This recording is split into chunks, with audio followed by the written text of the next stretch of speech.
This week in my National Parks exploration, I point you to Cumberland Island National Seashore in Georgia. This barrier island is at the southernmost corner of the state, where the St. Mary's River, which drains the Okefenokee Swamp, and the East River come together, right above Jacksonville, Florida. This barrier island has been part of the human history of the area for at least 4,000 years, and was one of the first front doors to North American colonization. The locals in the 1500s were part of the Timucua language-speaking group.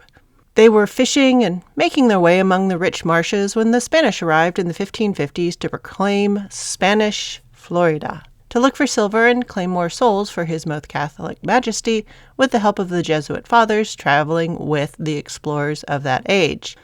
The explorers of that age were led by Ponce de Leon in his search for the Fountain of Youth. The sassafras tree that grew on this and other sea islands close by made this island an entrepot for the trade in sassafras leaves that gripped Europe and especially England in the 1600s. The French privateer pirates that were always looking to pick a fight with their frenemies, the Spanish and the English, they showed up to burn and pillage the Spanish outposts on the island in the late 1600s.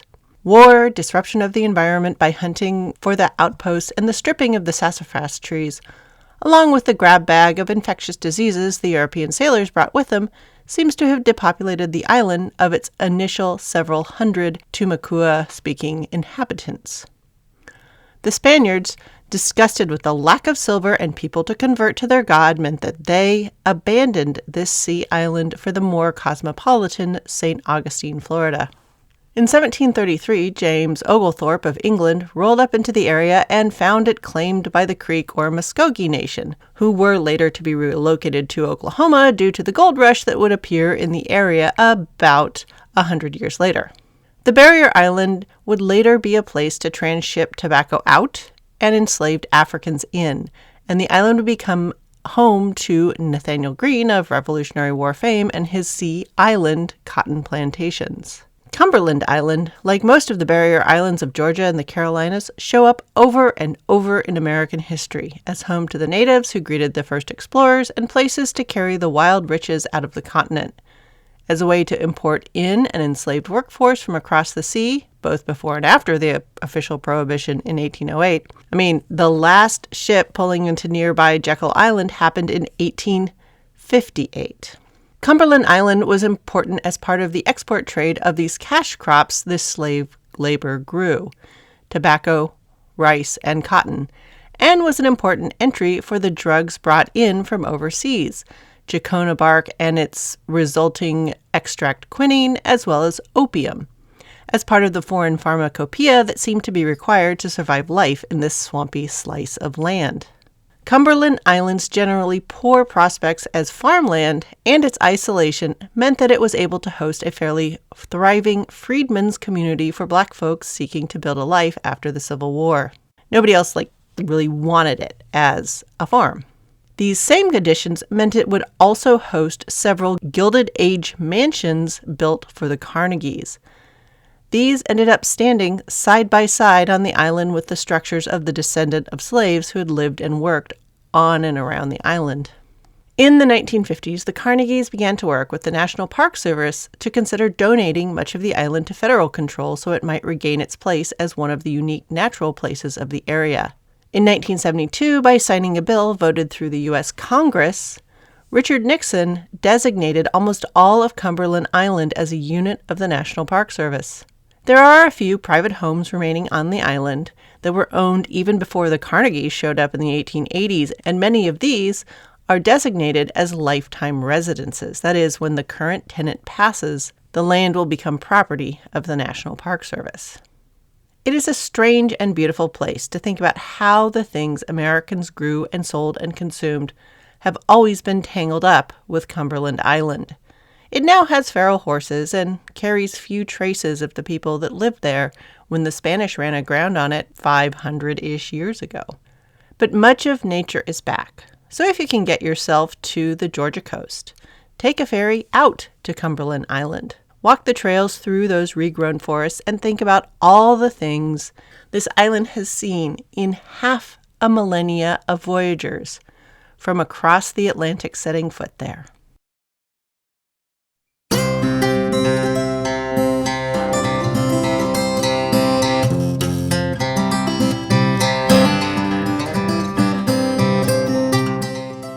Episode 168.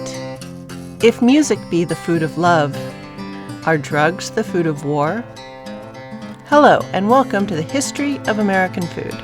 This week, I'll be taking a last look at the medical side of the American Civil War, but this time specifically about the drugs. Those substances that American commerce has depended on from the very beginning, and how the Civil War turned what was a pretty manageable dependency into our first American opioid crisis, and how it paved the way to our current drug crisis right now. To hear about all of this, pull up to your place at the table and let's dig in.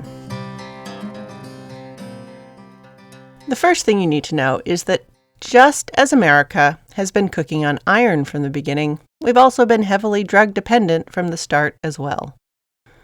Yes, it's true, we've been drinking cider and beer from the start, and a fair bit of rum and then whiskey, but what I'm really talking about is how much of the American economy from the beginning required the use of drugs to function and to run a profit.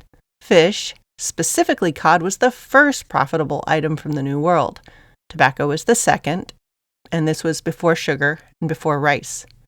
Tobacco arrived as a cash crop so early and was planted so aggressively that much of the waterfront of pre-colonial Virginia was washed into the Chesapeake Bay as a result of the topsoil being stripped away, and the bay now has to be dredged regularly to make way for our modern shipping.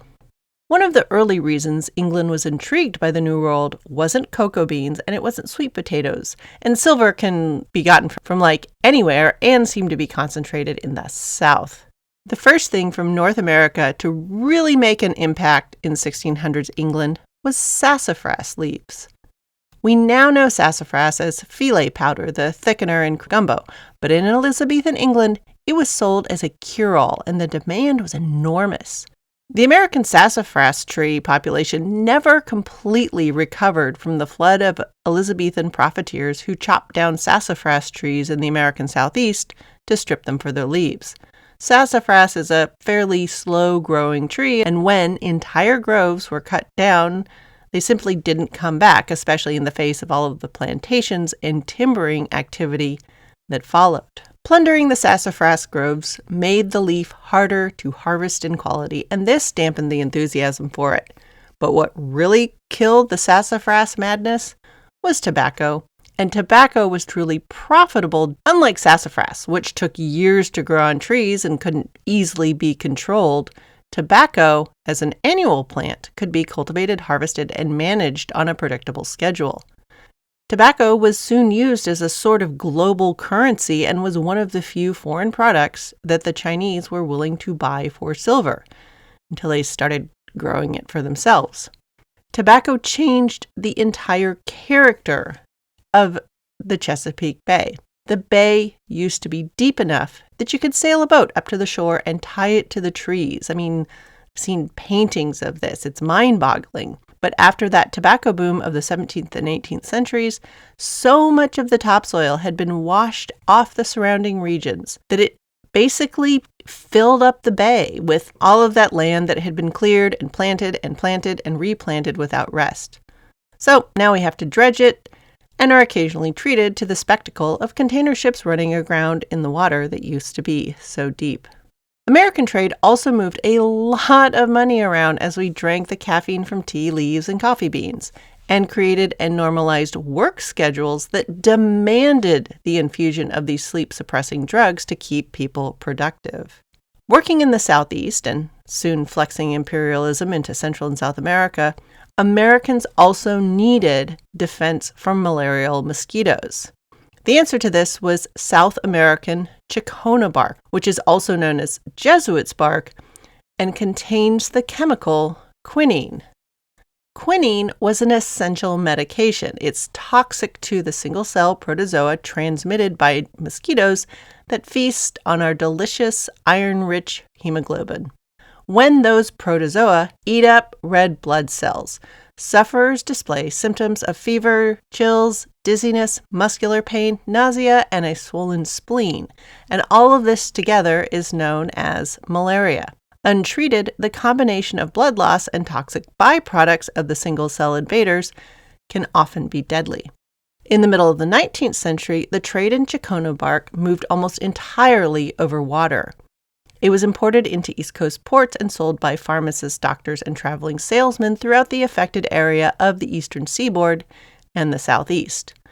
The blockades of the Civil War, which cut off all the other imports we're used to hearing about, like cloth, tea, coffee, and ammunition, also cut off quinine. As a result, networks were run mainly by women traveling back and forth between the North and South, and when caught, it was found that they were sewing the powder into various parts of their clothing. There was some limited overland smuggling from the South through Mexico and up through Texas, but this was a daunting journey, not often undertaken. Alcohol, tobacco, caffeine, and Chicano bark and its extracted quinine were all important parts of the American pharmacopoeia that both moved American commerce along and filled its coffers. But in the face of war, there was one more drug that was necessary to hold the machine together, and that was opium. Okay, so a quick history of opium and the American involvement. At the end of the 1700s, when England turned away from this disastrous war in America and was looking for a way to recover their silver reserves, they found themselves with the machinery of an opium industry that had been managed by the dying Mughal Empire in India. By the start of the 1800s, the British were growing opium in India and selling it to the Chinese to get silver out, instead of just the other goods that they were buying, like tea leaves, porcelain, and silk. This was so disruptive to the Qing dynasty that the First Opium War broke out in 1839. The sale of opium by the British was officially rigorously regulated and largely choked off by the Chinese imperial government. But that didn't shut down the market for the drug, so smuggling swelled to fill the gap. English and especially American ship captains were willing to show up for this risky, though profitable task after the transatlantic slave trade had been made illegal in North America and Europe in 1808.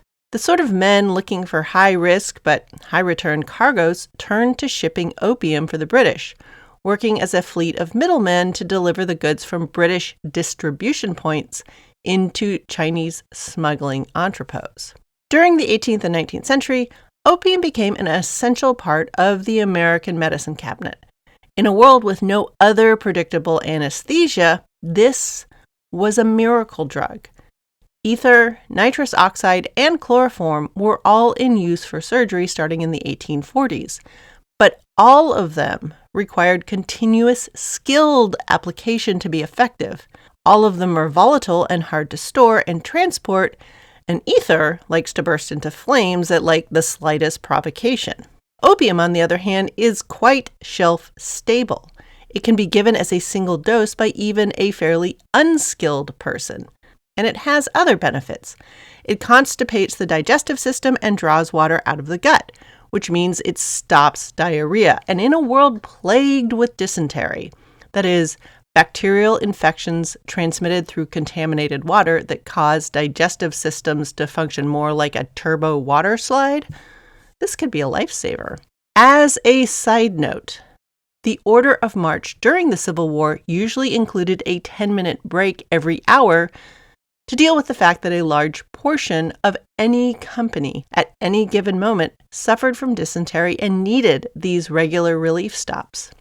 For things less serious than amputation and dysentery, the concoction of opium dissolved in alcohol, known as laudanum, was an extremely popular drug. Before and after the war, it showed up in any number of patent, that is, unregulated, medicines and was the topic of more than one novel warning readers about what could happen to you if you took it. Wilkie Collins, an author of novels that were considered quite racy for the 19th century, included it in his best-known book, The Moonstone. It's in Frankenstein. It's in Uncle Tom's Cabin, and they're used in a way that presages Toni Morrison's Beloved. It's in Dracula and in many other popular novels of the age. Before the war, laudanum was a popular prescription for menstrual cramps, coughs, teething pain in babies, insomnia, and anxiety. This also meant that before the war, the most common opium addict was a wealthy older white woman who had been taking low doses of opium since her teens to help her deal with what were delicately called woman troubles. This medicinal opium, as it was called, was typically acquired from Turkey and Western Asia through fairly stable trade arrangements. While opium farming and processing wasn't exactly peaceful ever, there's way too much money involved for that, the trade did run in predictable ways and supplied what for many seemed like a reasonable medical solution for a large variety of problems.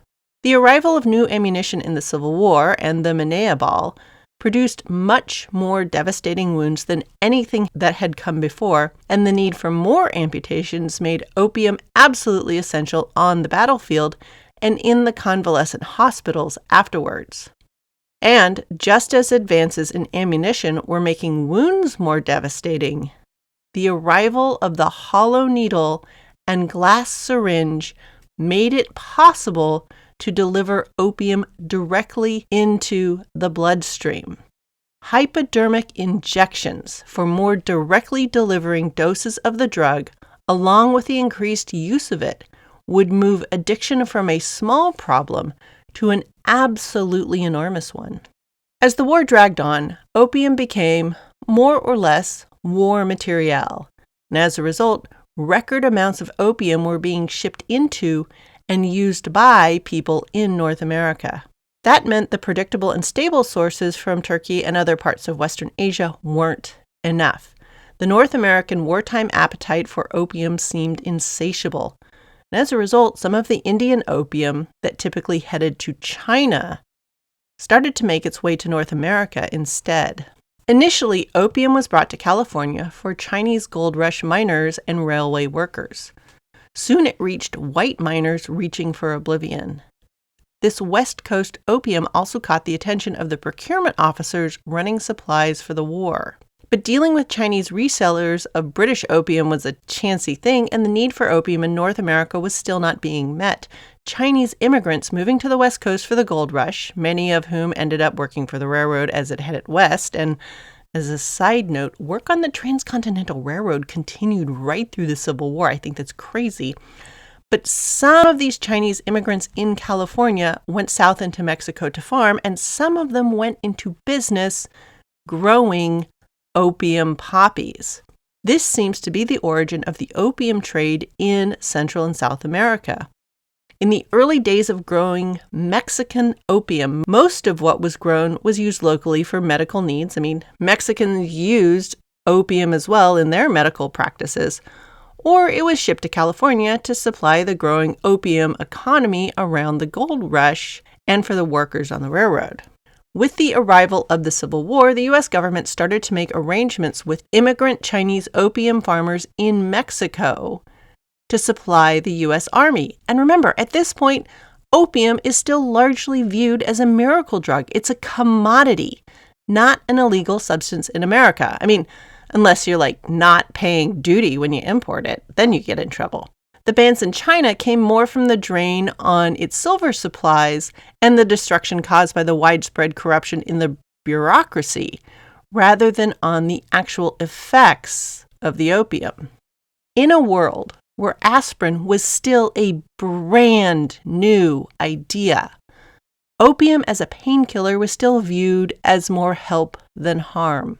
The U.S. government setting up opium deals with the Chinese working opium farms in western Mexico not only secured a supply for their surgeons in the war, it also cut off a possible supply of opium that could have gone overland to the Confederate side.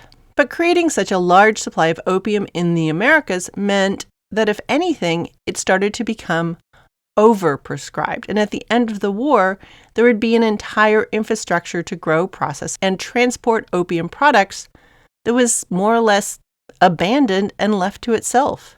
The U.S. Army would again use Mexican suppliers for opium and other opioids, morphine, codeine, heroin, as different derivatives were devised in World War I and World War II. But the American use of Chinese immigrant farmers and labor to grow, process, and transport opium products for American wars is still a plot twist I'm trying to get my head around. As much as America has been the land of opportunity and a place to grow enormous amounts of food to feed enormous numbers of people, we have also depended on the commerce in and use of a wide variety of drugs to make the American economy and its dreams keep working.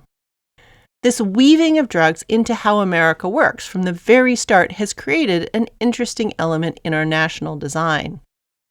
It's almost as if there's this part of the pattern we can all see some of, but are warned strenuously by unwritten rules to pretend it's not there in our conversation, in our assumptions, and in our plans for how America is going to continue to run.